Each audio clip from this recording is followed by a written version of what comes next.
Welcome back to Red Cloud Summer Silver Conference. I'm Taylor Combeluzier, a mining analyst at Red Cloud Securities. Thank you to all our viewers for joining us today. And if you miss parts of the conference, we will have replays available on the Red Cloud Financial Services website, which is redcloudfs.com. During our fireside chat, I hope to get some new perspectives on the silver sector. I invite viewers to ask questions using the Q&A button on the screen. We will get to as many as we can. Before we kick things off, I would like to make some introductions. From Crescat Capital, we have Tavi Costa, who's partner and portfolio manager. He has been with the firm since 2013 and is responsible for developing Crescat's macro models as part of his thematic investment process. His research has been featured in financial publications such as Bloomberg, the Wall Street Journal, Reuters, and Yahoo Finance, among others. He graduated cum laude from Lindenwood University in St. Louis with a BA degree in business administration. From Sprott Asset Management, we have Maria Smirnova, who is the Senior Portfolio Manager and Senior Investment Officer. She has over 20 years of investment experience and joined Sprott Asset Management in 2005. She has served as lead portfolio manager of 9 Point Silver Equities Fund since its inception in 2012. The fund invests in companies that explore for and produce silver and is sub-advised by Sprott. Additionally, I would highlight that Sprott manages the Sprott Physical Silver Trust, PSLV, which is a closed-end trust that invests in unencumbered and fully allocated London good delivery silver bars. And we also have Peter Krauth, who's the author of The Great Silver Bull and editor of the silver-focused investment newsletter, Silver Stock Investor. He has researched, written, and invested in silver for more than 20 years. He is also a frequent contributor to financial websites such as Kitco and Forbes. He's also a regular presenter and moderator at investment conferences such as the Metals Investors Forum. Welcome, everybody, and thank you for joining us today. Thanks for having us. Taylor, thanks for having us. Perfect. So to start things off, perhaps let's get a high-level lay of the land. What has been going on in the silver space over the last little while, and where are we right now? Let's keep this part brief. We'll get into more detail on these topics during our chat. Peter, maybe if you can kick things off for us.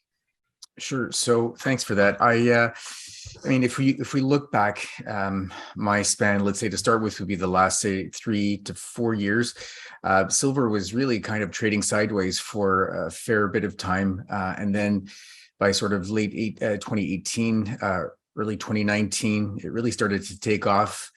I guess you'd get the feeling that it was sensing that inflation was impending, and it traded up quite nicely until early 2020, and it was around, say, $15, $16 before the pandemic hit.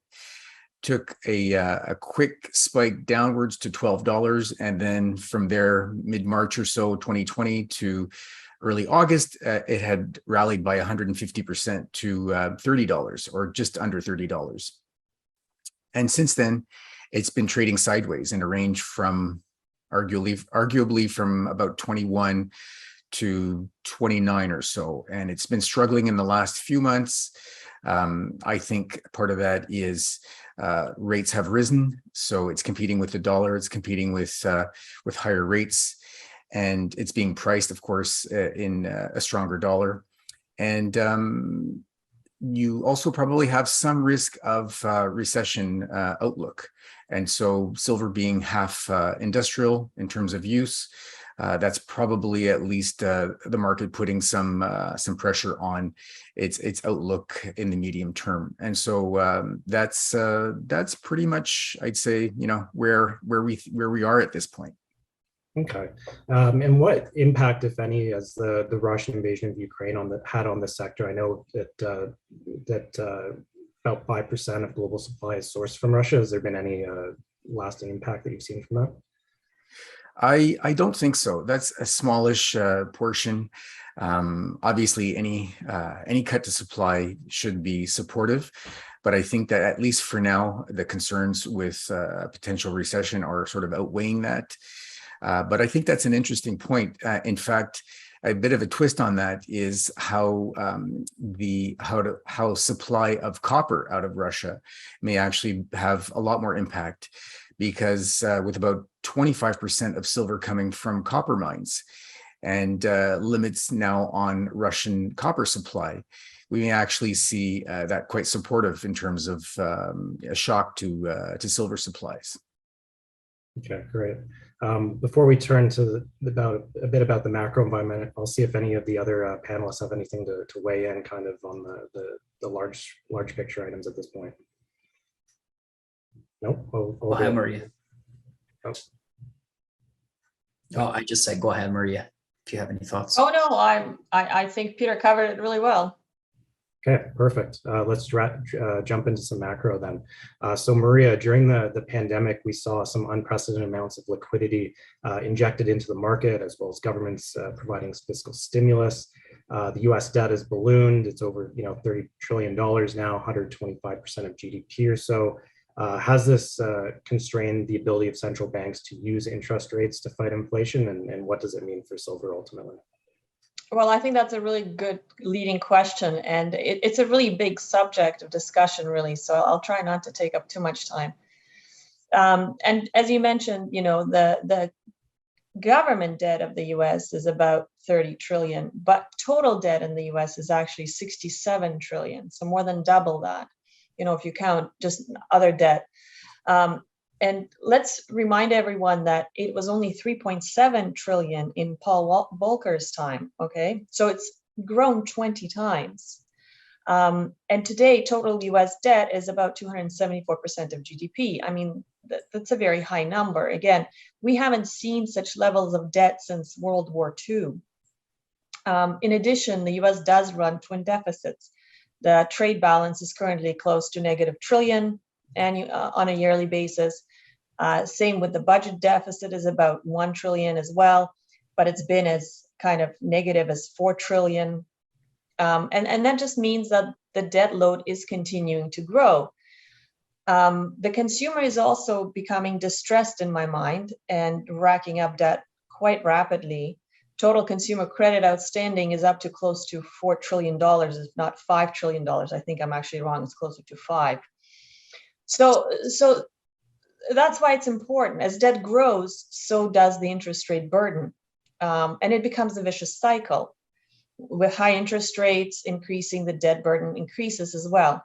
So I think, I think the answer to the question is yes, central banks are becoming increasingly constrained in their ability to raise rates. Now, recently, of course, the Fed and other central banks, including Canada, by the way, have been raising rates aggressively, or rather aggressively, I would say, compared to recent times and the benign environment we've had in recent years.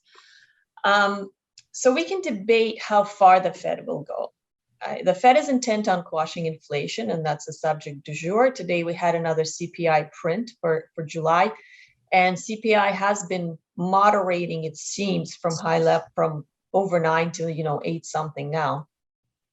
So it's really, in my mind, a matter of how much pain the Fed and other central banks are willing to inflict on their respective economies. Inflation is still much higher than interest rates, though. So on a real basis, interest rates are still negative. And that is positive for silver. It's positive for gold. It's positive for silver. So I think I'll leave it at that. But my personal opinion, I don't think that we have the ability to increase interest rates much higher without inflicting serious damage to the economy. Peter, just following up kind of on what Maria was getting to with inflation there, July, it was at 8.5% out this morning. We do know that, negative real rates are good for silver as well as gold. What in your view, are we in an environment that could see silver prices set to rise now? Yeah, I see negative rates and ongoing negative rates as very supportive of silver. To Maria's point, rates are much lower than inflation right now, even after these supposedly, big increases. And there would be a long way to go for the Fed to really absolutely, I guess you could say, properly or seriously dent inflation. And a point relating to, again, what Maria was saying earlier is that, in the 1970s, for example, debt to GDP was about actually 30%, 35% and falling. which gave Volcker the firepower to ultimately raise rates as much as he did. And today we're at about 130%. So I really, again, relating to Maria's point, I really do not see, I totally concur. I believe that the Fed's hands are essentially tied. They're trapped. There's only so much that they can do in terms of raising rates from here. They know it. They know that they're between a rock and a hard place. I think that ultimately their most effective tool, their most realistically effective tool is going to be to talk tough. And their ability to actually raise rates very much really beyond, I mean, there's probably little ways to go, but anything meaningful, I can't see it. And it's a choice they're making. They're going to ultimately have to make the choice. I think it's an obvious choice. I don't think there's really much debate, but they're going to have to make a choice between basically quashing the economy or allowing inflation to run relatively rampant. And again, I think the choice is easy. Okay. And to that point, Tavi, in your latest newsletters, you kind of argue that U.S. economy can't handle the Fed's continued monetary tightening. It does. This could be the onset of stagflationary environment, and contraction in consumer demand is imminent. What is your outlook looking forward now, particularly with the latest piece of data we have this morning from the Fed or from the government there? Well, I think the thing I'm paying most attention to is certainly the consumption from households, which I think are going to get squeezed here over time. We're seeing historically high cost of living, and mortgage rates have increased drastically. You got savings rates back in 2021, in 2020 got close to 35% of disposable income are now below 5%. That's a historical low or near historical low. And you've got now economic activity starting to really slow down or contract depending on the leading indicator you're looking at. Most of the ISM related indices are all turning lower, especially new orders. But you look at PMIs today, PMIs came out recently, worst levels since the global financial crisis and also since the COVID recession. So it's undeniable that we have at least a slowdown in the economy, regardless if you want to call it a recession, a technical recession or not. In real terms, it certainly is a contraction. Now, other times, I think for investors, you need to be asking yourself, is this a mid-cycle slowdown or this is a beginning of a more significant downturn? Prior mid-cycle slowdowns were actually coincided with major shifts in policy stance from the Federal Reserve. That is not what we're seeing right now. When people compare what we're seeing from the lows of June in the markets and equity markets with the COVID March crash that we saw, this V-shaped recovery. Well, at that time, the Federal Reserve slashed rates to zero and doubled the size of their balance sheet. Right now, we're seeing the opposite, a complete opposite of that, both sides. So it is concerning what is the tightening impact it will have in the economy, knowing that it has a lagging effect that is going to be quite worrying. Now, to your question, I don't think, thinking about historical other periods as far as the imbalances we have currently. I mean, this is quite unique, right? I mean, we are seeing inflation like we saw back in the 70s. We're seeing a speculative environment that we saw back in the late 90s with most, especially equity markets, is still in meme stocks and things like that that have still very frothy. Even technology companies have somewhat being re-rated, but are still trading, and a lot of those names are still trading at 15 times sales, which are real absurd multiples. And the third one that has been discussed in this panel is the debt problem. The debt problem is certainly the debt problem, very similar to what we saw coming out of the World War II in the 40s. And so we have very similar imbalances. Those three imbalances, the inflation, debt, and valuation, are real macro extremes that create political constraints. And so how much can the Fed really do going forward? to not allow inflation to infiltrate the state of financial system and psychologically impact consumers over time, it's going to be very, very difficult. So it's quite interesting to see folks talking about the Fed potentially talking about reversing their policy when CPI just came out at 8.5% year over year. I mean, we're nowhere close to their target of 2%. And guess what's going to happen? Well, first we saw the change in definition of recession. The second thing is probably going to be the change in definition of their target, which kind of already happened when they change it to an average rather than a final number. So those are all things that ultimately will, in my opinion, lead to higher prices of tangible assets, and that's commodities mostly. And I think gold and silver will play a big role in monetary system, and especially gold and silver will lead the way to the upside, in my opinion, as well. We've seen a lot of headwinds lately, but yield curve inversions are actually historically very positive for the gold to S&P 500 ratio. So meaning, sometimes the ratio is driven by gold prices, sometimes it's driven by the decline in equity markets, sometimes it's driven by both. And so I think there's a big probability we can see that. And silver will also most likely have its time after 2 years of going sideways, essentially. So I remain very optimistic. I remain accumulating assets in the space, and I think this macro backdrop is very positive for tangible assets in general. Great. Okay, Maria, Peter, do you agree with that outlook, or have anything to add or contrast with that? Maria's shaking her head. I think that was great. Yeah. Yeah, I mean, I certainly agree. I didn't hear anything I would object to. That's for sure.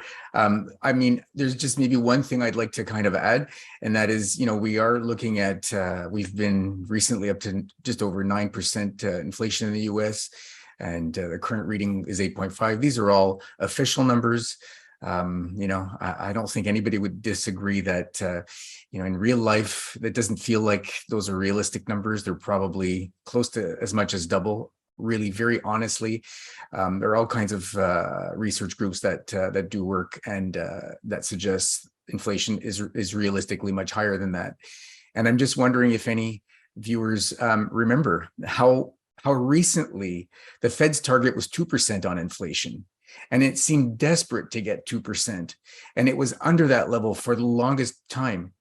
And I just think the Fed needs to maybe be careful what it wishes for, because it's gotten, 4 times that. And that's just, again, the official numbers. So, I mean, yeah, no, it's really all heading in the same direction, all very, very, very supported for precious metals.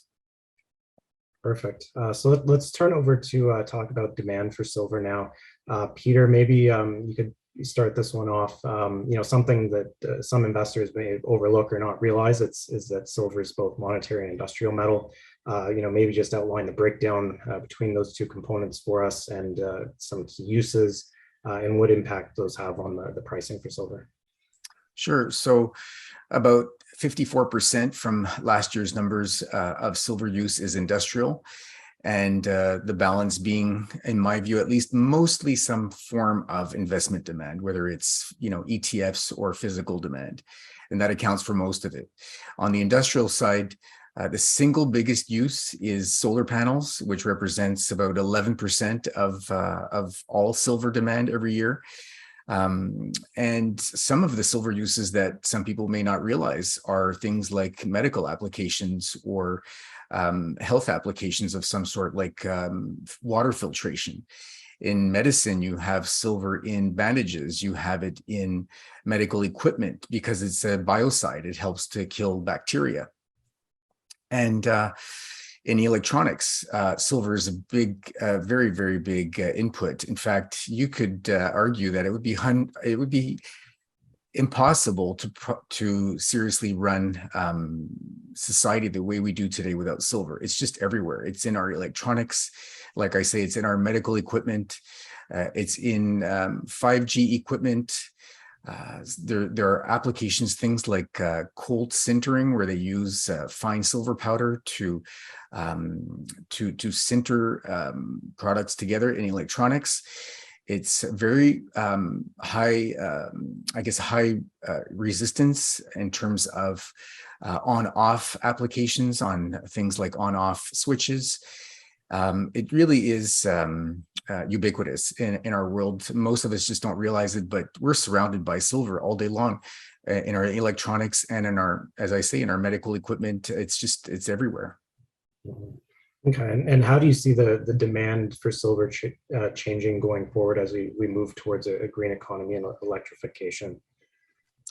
Well, given its requirement in things like, as I say, solar panels, just that alone, 11%, it's there's about twice as much silver required in an EV today versus a standard traditional internal combustion engine. EVs are growing quite rapidly. It looks like we could see as much as 5 to 10 times as much of the world vehicle fleet between now and 2030 being EVs.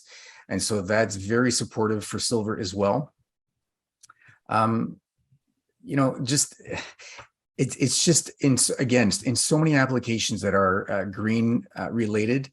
You find it in things like wind power, as I say, solar power, EVs, charging, induction charging. And, it's just so irreplaceable because it's the most reflective and most conductive of all materials. So we're only going to need more, and we're highly dependent on supply coming from what we call non-primary silver mines. About 75% of silver actually comes from mines that don't specifically mine silver, actually mine other things like gold, copper, or lead and zinc. And so we're dependent on the output of those other metals to get the silver that we need. Okay. I'll take this opportunity, I guess, to throw the same question maybe at Maria as a segue in towards the supply side of silver there. Silver is expected to grow going into 2022 a little bit, 2.5% to 843 million ounces. But there are deficits expected of 72 million in 2022, and then deepening deficits going forward. Do we have enough mines being developed to meet growing demand, and are mining companies spending enough to make new discoveries for that demand? Yeah, I mean, it's always interesting discussing the physical fundamentals of silver because it is a beast of two heads, like Peter said, investment and industrial. And, silver has been in surpluses, silver has been in deficits. And it also depends how you look at the deficits and surpluses. And this is something Peter has discussed in his book as well, is we actually look at the market balance after ETF flows. So after all of investment demand. But that's kind of an aside. Going to answer your specific question about supply, so sorry, when you say we are expecting growing deficits, I would say overall for the market after ETFs and all of that, yeah, I would agree. I would expect growing deficits going forward. On the supply side, I look at these stocks. I've been looking at these stocks for over 10 years now, through thick and thin. In fact, we launched the 9-Point Silver Equities Fund at the very top of the market in 2012, unfortunately.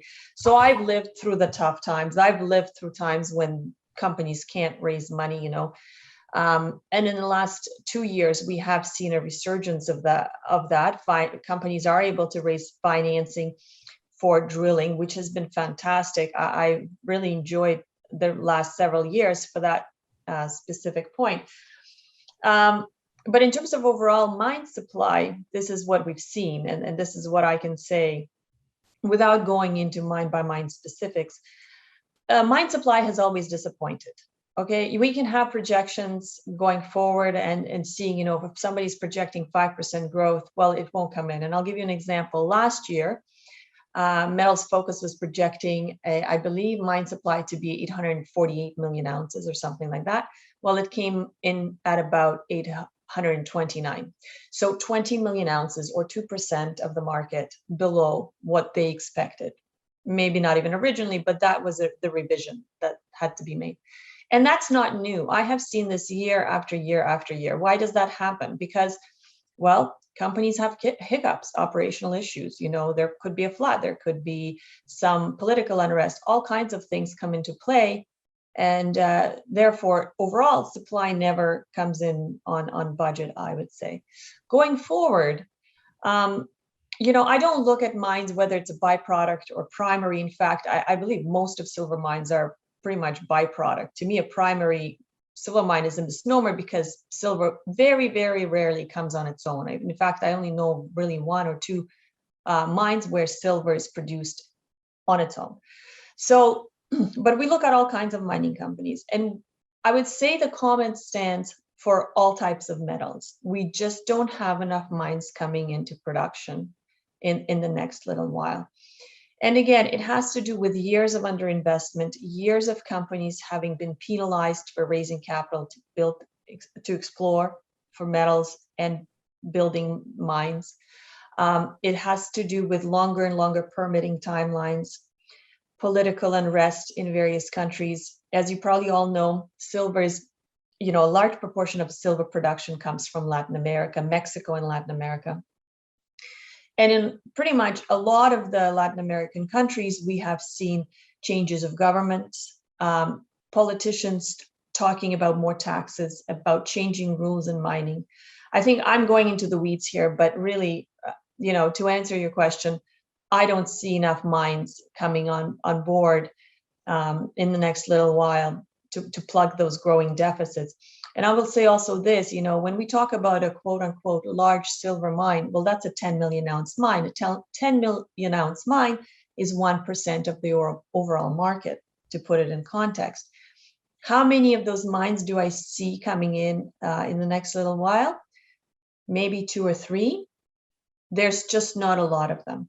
In the same time, we're seeing grades decline. And I know Silver Institute published some data recently about how grades have been declining. And, you know, we just need to keep expanding production to keep up with it. And at the same time, like I said, while I'm encouraged that we're seeing money flow into the industry and companies raising money to drill, again, I love that. We're just not having, it's not fast enough to drill out a resource, permit it, finance it, and put it into production. You know, we're going to be here 10 years from now, and these things will come in. And I'll leave it at that. Okay, perfect. Tavi, do you have any comments on the supply or demand aspect of silver before we? I don't have much to speak about the supply side outside of since we're involved so much with exploration assets. It certainly is a focus of ours to find assets that will, you know, with the high quality of and probability of finding a world-class discovery.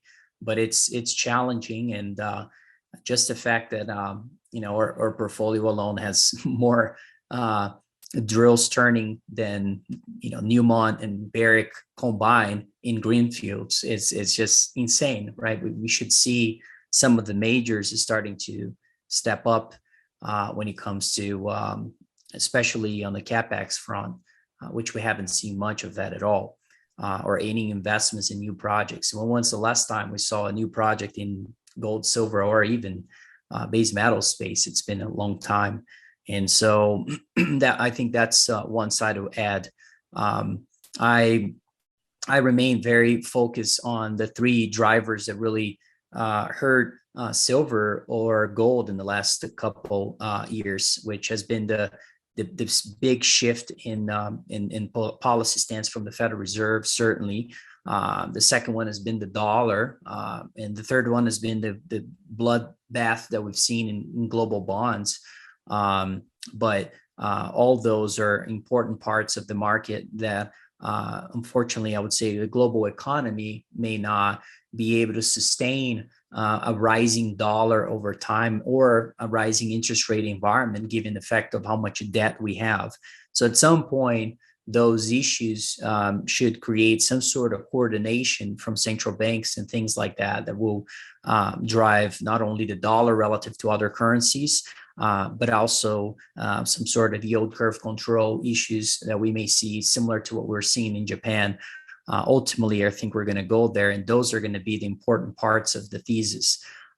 Commodities, including silver in this case, solar panels, especially coming from large infrastructure investments we're seeing in China for solar panels that might very likely increase drastically over the next 3 years. We're also facing a deglobalized world, which is very different than the 1940s, when we had the end of deglobalized world in the mid 40s by the end of the World War II. This time, it's quite opposite of that. So we're starting to see the beginning of conflicts geopolitically, which I think it started back in 2016 between China and US. But those things have been intensifying over the last few years. And so that will likely drive a big investments as well to reshape the infrastructure and manufacturing plants of developed economies, which to me is going to be the next second and sustainable wave for demand for most of commodities, and including silver in this case. And so those are the big parts. And yeah, it is difficult because the majority of silver producers, unfortunately, are in parts of the world that are very challenging, politically speaking. And so it has been very challenging to find assets that are producing assets in other parts of the world that are a little bit easier to operate. But I guess that's the beauty of silver, and you have this inflationary asset along with green revolution behind it, on top of being part of the monetary system for so many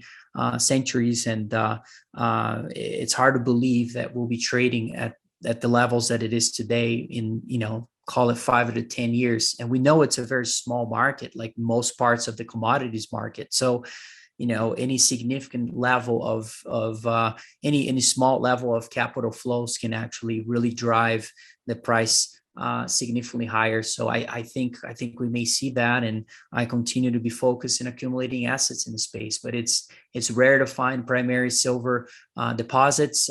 Majority of them are secondary, as most people know here in this panel as well. But it's just the grades issue is an issue as well. We've been, all of us been looking for those. I mean, it's quite rare to find good assets in the silver space, but there are some out there. And when you are able to find it, you wanna hold it for the long haul, because I think it's going to be a very interesting and attractive investment over the next years. And so it's been a very large focus of mine and Crescat in general. Okay, perfect. Yeah, there's a lot of good points in there that we'll touch on in a few moments. But first, I want to get Peter's thoughts on, is there what else, following up on some of your points, Tavi, what are some things out there on the horizon in the silver space that, people might not be aware of or that aren't being recognized? What's everybody missing, I guess, that you want to get out there to folks? Sure. So actually, Maria touched on one of them earlier, which is how I look at how the numbers are calculated and how demand is included when you think of silver ETFs, and they're a big part of the market. I call silver sticky money. And the reason I do that is because, especially if you look at what happens with ETFs, of course, people are selling them, day in, day out. And so they're changing hands all the time. But if you look at the accumulation of silver in ETFs, it's really quite impressive how over the last, it started in 2006 when SLV first was launched. And if you look at a chart of silver ETFs globally, it's been a constant accumulation. There are very few periods, and they're short-lived, when the overall holdings of silver ETFs actually drop. And when I looked at one of these charts going back a couple of years doing some research, what really struck me was that I was looking at a chart that had the accumulation of silver in ETFs, which of course kept growing, sometimes moved sideways, but mostly either sideways or upwards, kind of in a step fashion. And that chart was overlaid with the silver price. What struck me was that you'd have these run-ups in the silver price. And of course, you'd expect, you'd had this accumulation of silver in ETFs during those periods. But even during periods of big corrections in the silver price, there was almost no movement in the overall holdings of silver ETFs. So that told me that, at least on balance, people were buying silver ETFs to hold silver, and they were net not selling, right? So that's, to me, impressive, especially in a volatile asset like that. And I expect that to continue playing out. It's been 14, 16 years of accumulation like that, and no real indication that that's likely to change. And like I say, through a very long period, lots of volatility, plenty of opportunities for a downside in the silver price and ongoing accumulation. Another area that I think is important to consider is anything related to crypto and finance. And the reason I say that is because, there's one sort of little anecdote that I go back to a few times, and that was within about a couple of weeks after Russia invaded Ukraine. There was I had read this article showing how the two largest gold-backed cryptocurrencies had, for the first time, a combined value of over $1 billion. So I thought to myself, at least what it meant to me was that you have all these people, probably typically, younger investors, who may not be ready to go out and buy some physical gold, but looked at this space, saw what was going on, are comfortable with crypto, and said, I can see myself being comfortable adding exposure to gold, but through some sort of a cryptocurrency, in this case backed by gold. And so I think that there's very much room for silver in that same space. There are several that exist already. And I think that you can't deny, the advantages of crypto. Obviously, they all vary. They have their advantages and disadvantages, but some clear advantages in at least most cases is you have low transaction costs, which, in some cases we call low friction costs. You have very, very fast transaction reaction times, and you have the practicality, the ease, the convenience of, in this case, if you can, and it's a big if, but if you can trust the issuer that has the precious metal to back that crypto, then it's essentially, it seems like it's the best of all worlds in terms of some form of currency. So I think these are the kinds of things that are interesting to look at. They may be underestimated if, say, silver, in this case, for example, a silver-backed crypto would catch on and do very well. I liken that in some ways to sort of a silver ETFs 2.0, where you've got perhaps a ready market for producers and refiners to sell into another area that you'd have a lot of accumulation again. And I'd see that perhaps behaving the way the silver ETFs have behaved, where it's been mostly a long period of constant accumulation. So anyways, these are areas that I think people need to look at and watch. Okay, great. So at this point, I think what I'd like to do is just kind of go around the panel and get some insights on when you're evaluating potential companies here and silver stocks. So kind of a two-part question here. What are some important criteria that you apply when evaluating silver stocks? Any traits that you tend to avoid? And then part two being, what are some of your favorite jurisdictions? I know we've had quite a few During this conference, we had all throughout the Americas this morning, and then this afternoon we have a Mexico-specific panel. Maybe Maria, if you want to start this question off, then we'll go around the group. Yeah, great. Well, of course, criteria when we look at mining stocks varies. Some of the criteria varies. It depends on the stage of the company, depending whether you're an exploration stage, development stage, or production stage company. But overall, of course, location is important, and we've talked about that a lot today. Management teams are very important, and as you know, we've been doing this for at least 20 years, looking at mining stocks. So we follow the same management teams for years and years. And for me, what's very important is when I speak to a management team and they tell me what their plans are, it's very important for them to circle back with me and demonstrate how they delivered on their stated objectives.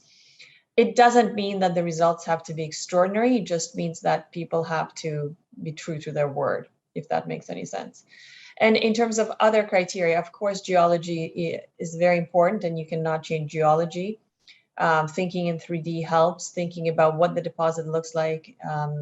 So I always look and ask for a lot of data. The more data, the better.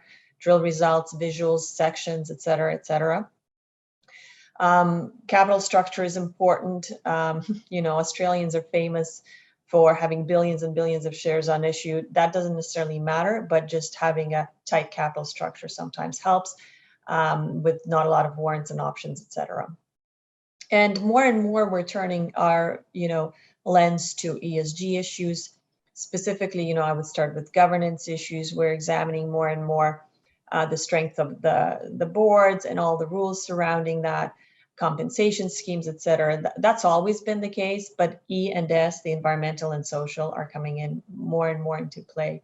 I think those are kind of the big areas for what we look for, without going into more detail.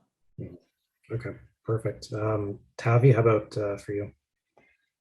Well, I'm going to give you a jurisdiction that perhaps will be, in our opinion, could become a kind of a sort of a gold rush area. Maybe the Yukon is one place we've been very focused. And we think there's a lot of opportunities there. Another one that I think it's kind of out of a lot of people's radar, and I think it's also a very controversial too. Is Bolivia. It's not, it's not something we're looking just to add exposure to Bolivia, but it's a place where we've been able to succeed so far, and it's a place we are open to investing to. And I think it's one of the few places opening up in a very different way than other parts of South America.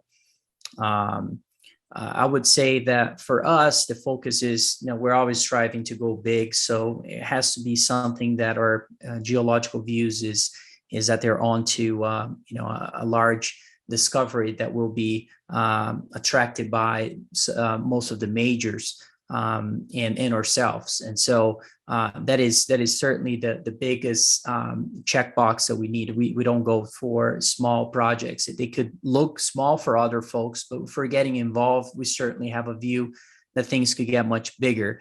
I think we all like to have very strong technical team and very strong management team, but it's rare to find those in the industry, unfortunately. And so for us is really the focus is on optionality, is having not just one or two, not necessarily one, it could be one project with a lot of targets. That is already very interesting to us. It doesn't need to be 5 to 6 targets or projects to make it attractive as a company. I think it's also extremely important to gauge how open-minded most companies are to working with our geologic director, Quentin Haney. I think companies are able to use him as one of their features to succeed. Usually we tend to see that being very successful in general. So that's an important part. But money is something that magnifies personalities, and so sometimes you have companies that have put out great results, and they change the way they react to those types of partnerships, and that's a problem. And so those are all issues that we have to go through as investors. I would say today's environment attracts me the most on the exploration side, and that's mostly because, number one, the majority of the capital made in the industry from most of the billionaires in the industry were made initially through discovery, so through the discovery process of exploration. And so to us is sort of interesting when you have this kind of lack of understanding, not only from a capital perspective, but also from a labor perspective. So the lack of geologists and folks that really understand this industry and how to navigate and find opportunities end up really resulting in a lot of inefficiencies in exploration. And sure, there's a lot of inefficiencies in the development phase and the producing phase too, but a lot more in exploration side. And so you're able to find companies trading today sub $30 million market cap that have put out great results. You have companies that put out discovery holes already, but the market have not rewarded them accordingly. So for an institution capable of attracting capital and buying up to 20% of those companies and accumulating most of those assets while the market is not rewarding them, but we see them internally, probabilistically speaking, a very high chance of having a world-class discovery. Well, that's kind of interesting. Instead of buying one or two, I would like to buy 90 of those. And so that's sort of our strategy in the way we are approaching this. And technical team is absolutely critical. If there isn't one that is sufficiently able to, in our opinion, to take this project, we like to have at least folks that are open-minded to work with Crescat, so we can provide that value and add value and unlock most of the opportunities in those projects. But that's really the focus. And so the other part of it has been, capital in general. I mean, most of those companies have been, from their foundation, raising capital from the wrong hands. And so when you have that and you have a discovery hole, majority of those folks are coming out of the story at a time when they should be adding to the story. And so it creates a lot of weakness, and it's very difficult for a company in exploration phase to go over 100 million market cap. And so you have to be really, really successful to get to that degree of a market cap level. And so it's it's challenging, but there's a lot of opportunities for well-run companies, very tight structure that you're able to fund and work with. And I think there are no shortages of opportunities, especially now that the sentiment is so low. And remember, producing assets are also interesting too, and they're paying more dividends today, especially gold and silver in average are paying more dividends than what you see in utility companies. So that's really rare, or even energy companies are doing that too. So a lot of commodity producers are actually, even from a dividend standpoint, are starting to look attractive. That's not the reason why you buy gold. You don't buy gold stocks. It's not because of dividends, but it's an extra feature, I guess, that it is very attractive. And so I think things are, even from a free cash flow yield basis, things are historically attractive too. So I'm bullish in the space in general. I think I've been bullish for a while, and we've been accumulating as much as we can and raising capital as much as we can to put it to work, because there's no shortage of opportunities. Perfect. Okay. And Peter, I'll let you finish up with what you'd like to look at stocks and any jurisdictions you like.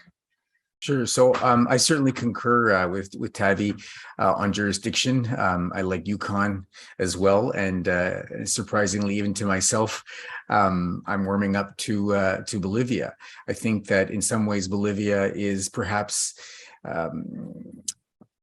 the tide has turned. Perhaps they've seen the downside of their ways in the past, and I think that they may be a little bit ahead of some of their neighbors.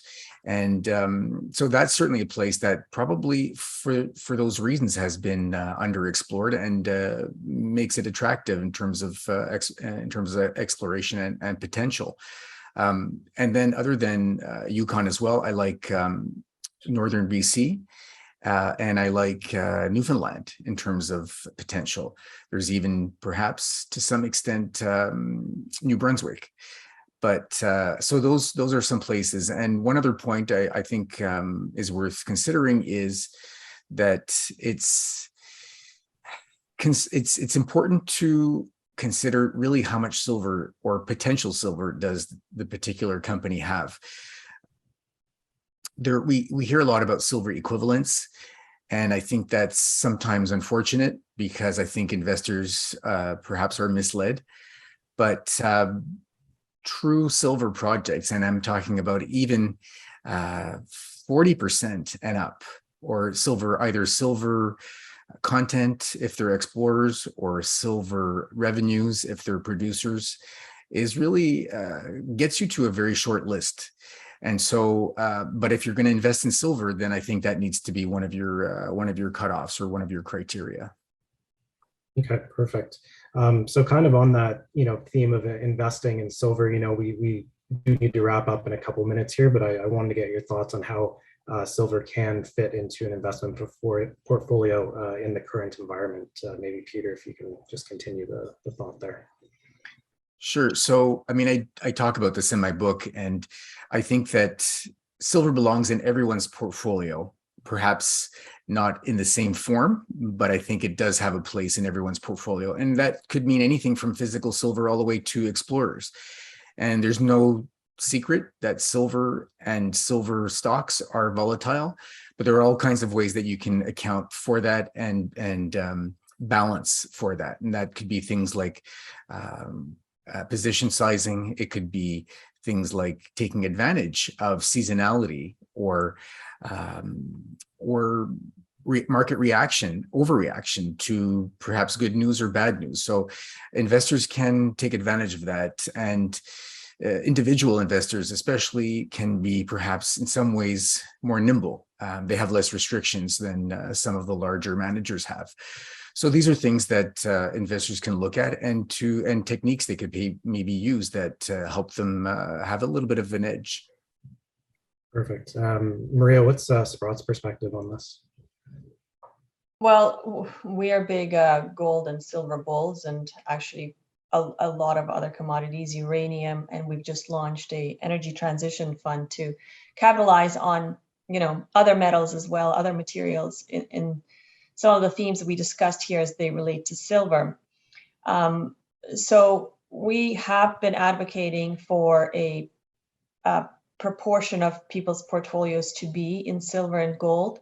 You can call it a hedge, you can call it a diversifier, but we have done studies that demonstrate that having precious metals in your portfolio increase returns and reduce risk over time. And over time, I mean decades, not month to month. And as Peter said, these equities can be quite volatile, but over time they will definitely benefit portfolios. And I think we've always said that. We do believe in hard assets. We believe in gold and silver specifically, especially in the current macroeconomic environment. As we've discussed today, I think the backdrop for silver is very positive from a number of perspectives. So I think it's a must to own in people's portfolios. Okay, perfect. So with that, we are over time right now, so we should be wrapping up. And I would like to remind viewers that replays for all of our sessions will be available on redcloudfs.com. I would like to thank our three panel members very much for joining us today and for having this great discussion, as well as to all of our viewers for tuning in.